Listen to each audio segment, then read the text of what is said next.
करिश्मा, रेशमा और मनीषा 3 बहनें हैं। उनका एक भाई भी है, मयंक। मयंक अपनी बहनों को बहुत प्यार करता है, लेकिन मयंक की पत्नी सविता इस मामले में मयंक से बिल्कुल ही अलग है।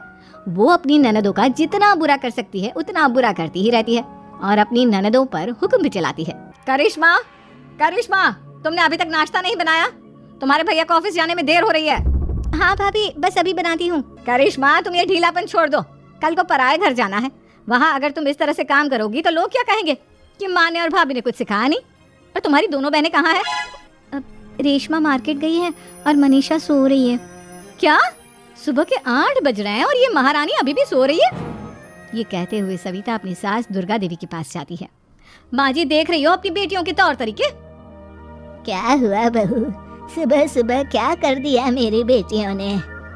अरे एक तो अभी अभी उठकर किचन में गई है, दूसरी सुबह सुबह बाहर चली गई और तीसरी अभी तक सो रही है। क्या करूं मैं इन तीनों का, मैं तो परेशान हो गई हूँ। जा जाकर उठा उसे और रेशमा से मैं बात करती हूँ। सविता सीधा मनीषा के कमरे में जाती है और उससे कहती है, महारानी जल्दी उठो, सूरज सर पर आ गया है। भाभी थोड़ी देर और सोने दो ना, मैं रात को लेट सोई थी। वो क्या ना, यूनिट टेस्ट चल रहे हैं। शराफत से उठती है या नहीं, या फिर पानी की भरी बाल्टी डालूं तेरे ऊपर? नहीं भाभी, मुझे बिस्तर में नहीं नहाना, उठती हूँ मैं। मनीषा जल्दी से उठकर बाथरूम में चली जाती है। सभी आराम से बैठकर नाश्ता कर रहे होते कि तभी रेशमा बाजार से हाथ में सामान लिए आ जाती है। रेशमा को देखते ही सविता उस पर बरस पड़ती है। लो, आ गई महारानी। ऐसा भी क्या सामान लाना था जो सुबह आंख मलते ही बाजार की तरफ रवाना हो गई? भाभी, कल आप ही तो चीख रही थी कि घर का सारा सामान मुझे ही लाना पड़ता है, घर में किसी को भी किसी काम से कोई लेना देना नहीं है। अब मैं बाजार जाकर सामान ले आई तो आपको इस बात से भी तकलीफ हो रही है? देख रही हो माँ जी, अपनी बेटी की जुबान कैंची से भी तेज चलती है। और मयंक, आप तो कुछ कहेंगे नहीं अपनी लाडली बहन को? रेशमा, अपनी भाभी से ऐसे बात नहीं करते। चलो माफी मांगो। भैया, मैं क्यों माफी मांगू? आप भाभी से बोलिए ना कि हम पर कम हुक्म चलाया करे। हम इस घर की बेटियां हैं और आपकी पत्नी की ननद है, नौकरानी नहीं। लो कर लो बात। इनकी भलाई के लिए कुछ भी बोलो तो इन्हें बुरा लग जाता है। इस घर में यही इज्जत है मेरी। देख लो माँ जी, आपकी बेटी किस लहजे में मुझसे बात कर रही है। सविता वहाँ से चली जाती है। मयंक को बहुत गुस्सा आता है, वो भी वहाँ से चला जाता है। फिर करिश्मा रेशमा को समझाती है, रेशमा, तुम्हें भाभी से माफी मांग लेनी चाहिए थी ना। लेकिन दीदी, मैंने कुछ किया ही नहीं, तो मैं माफी क्यों मांगू? हाँ करिश्मा दीदी, रेशमा दीदी जैसे ही घर में आई भाभी ही उन पर चिल्ला रही थी। हाँ, मैं मानती हूँ कि गलती भाभी की थी। मैं तो इसलिए बोल रही हूँ कि भाभी ने माँ को तो पूरी तरह अपने वश में कर लिया है। वो हमारी बात सुनती ही नहीं। मयंक भैया हमारे लिए हमेशा खड़े रहते हैं, इसलिए उनकी बात का मान तो तुम्हें रखना चाहिए था ना। कोई फायदा नहीं दीदी, कुछ दिनों की बात और है, भाभी उन्हें भी हमारे खिलाफ भड़का देंगी। फिर वो भी माँ की तरह हमारी किसी बात का विश्वास नहीं करेंगे। इसी तरह सविता अपनी तीनों ननदों को किसी न किसी बात पर परेशान करती रहती थी। एक दिन मयंक अपनी तीनों बहनों के लिए गिफ्ट लाया। क्या रेशमा, ये तुम्हारे लिए हार का सेट। रेशमा, तुम्हारे लिए सुंदर सी ड्रेस। और मनीषा, तुम्हें किताबें पसंद है ना, तुम्हारे लिए किताबें लाया हूँ। थैंक यू भैया। थैंक यू भैया। थैंक यू भैया। करिश्मा, तुम्हारा नेकलेस कितना सुंदर है, ये भैया कहाँ से ले आए होंगे? मैंने भैया को 3 दिन पहले फोन पर ये डिजाइन दिखाया था और आज भैया ये ले आए। सविता तो अपनी ननदों के गिफ्ट्स देखकर जल गई और करिश्मा का नेकलेस तो उसे भी बहुत पसंद आया था।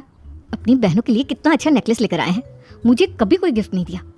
मैं आज ही ये हार चुरा लूंगी। रात में सविता करिश्मा का हार चुरा लेती है और इसी तरह उसे अपनी ननदों की जो भी चीज अच्छी लगती वो उसे मांगती नहीं, बल्कि रात के अंधेरे में चुरा लेती। इसी तरह दिन बीतते गए और सविता ने मयंक के दिल में भी उसकी बहनों के लिए नफरत पैदा कर दी। एक दिन मयंक ने करिश्मा और रेशमा के लिए रिश्ता देखा और ये बात उसने घर में सबको बताई। माँ, करिश्मा और रेशमा के लिए बहुत अच्छा रिश्ता आया है, वो लोग कल इन्हें देखने आ रहे हैं। आप और सविता मिलकर सारी तैयारी कर लेना। ये सुनकर करिश्मा और रेशमा खुश हो जाती हैं, लेकिन सविता सोचती है, अगर इन दोनों बहनों की शादी हो गई तो घर और बाहर का काम कौन करेगा? मनीषा तो 1 नंबर की कामचोर है, उससे तो किसी बात की उम्मीद लगाना ही बेकार है। मुझे इस शादी को रोकना होगा। अगले दिन सभी लड़के वालों के स्वागत की तैयारी करने में लगे होते हैं। तभी मयंक अपनी बहनों से आकर कहता है, तैयार हो गई तुम दोनों? देखो, दोनों लड़के बहुत अच्छे हैं, मैं कोई कसर नहीं छोड़ना चाहता, इसलिए तुम उनके सामने अच्छे से बिहेव करना और अपनी भाभी से लड़ने मत लग जाना। करिश्मा, तुम वो नेकलेस पहन लो ना जो मैं तुम्हारे लिए लाया था। भैया, मैं बहुत देर से वो नेकलेस ढूंढ रही हूँ, लेकिन मुझे मिल ही नहीं रहा। क्या, तुमने नेकलेस खो दिया? तुम्हें पता भी है वो कितना महंगा था? तुम कोई काम ढंग से नहीं कर सकती। मयंक गुस्से में वहाँ से चला जाता है। थोड़ी देर बाद लड़के वाले भी आ जाते हैं। वो दोनों बहनों को पसंद कर लेते हैं और रिश्ता पक्का हो जाता है। लेकिन सविता के दिमाग में तो कुछ और ही खिचड़ी पक रही थी। वो पंडित जी के पास करिश्मा की कुंडली लेकर जाती है और उन्हें पैसे देकर करिश्मा की कुंडली बदलवा देती है। जब लड़के वालों के पास करिश्मा की कुंडली जाती है तो वो दुर्गा को फोन करते हैं। बहन जी, हमने करिश्मा की कुंडली अपने पंडित जी को दिखाई थी। आपकी बेटी की कुंडली नहीं बल्कि दोषों का पिटारा है। देखिए, मैं और मेरे पति इन सब बातों में बहुत विश्वास करते हैं, इसलिए हम आपकी बेटी से अपने बेटे की शादी नहीं करा सकते। इस तरह करिश्मा का रिश्ता टूट जाता है और सभी घर वालों को बहुत दुख होता है। अब कविता सोचती है, चलो करिश्मा का तो रिश्ता टूट गया, अब रेशमा का भी रिश्ता तोड़ना है। क्या करूं क्या करूं? अब सविता आवाज बदलकर किसी अननोन नंबर से रेशमा के होने वाले ससुराल में फोन करती है। हेलो, मैं कौन हूँ कौन नहीं ये आपके लिए जानना जरूरी नहीं, बस इतना सुन लो कि रेशमा का 2 साल से किसी के साथ अफेयर चल रहा है। बस रेशमा का रिश्ता तोड़वाने के लिए सविता का इतना कहना काफी था। अब रेशमा का भी रिश्ता टूट गया। मयंक और दुर्गा देवी ने रेशमा को खूब खरी खोटी सुनाई और उससे बार बार उस लड़के के बारे में पूछने लगी। आप दोनों मुझे क्यों परेशान कर रहे हो?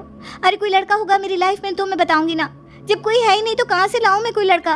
तो तेरे होने वाले ससुराल वालों को फोन किसने किया था? माँ, मैं नहीं जानती किसने फोन किया था, मैं सच कह रही हूँ। मैं तो पहले ही कह रही थी इसकी लगाम खींच कर रखो, लेकिन मेरी सुनता ही कौन है? आप चुप रहिए भाभी, ये सब आपका ही किया धरा है। अब तीनों बहनों को विश्वास हो जाता है कि ये सब उनकी भाभी ही कर रही है। तीनों बहनें अपनी भाभी को सबक सिखाने के लिए एक वकील कर लेती है और घर में हिस्सा मांगना। देखो भैया, माँ बाप की जायदाद में जितना बेटों का हक होता है उतना ही बेटियों का, इसलिए इस घर के 4 हिस्से होंगे और हमें अपना हिस्सा चाहिए। मैंने तुम्हारे लिए क्या क्या नहीं किया और तुम इस घर में हिस्सा मांग रही हो? भैया, आप और माँ हम बहनों की कोई बात नहीं सुनते हो और भाभी हमारी शादी नहीं होने देगी क्योंकि उन्हें लगता है कि आप हमारी शादी में ज्यादा पैसा लगाओगे और उन्हें हम जैसी फ्री की नौकरानी कहाँ मिलेगी।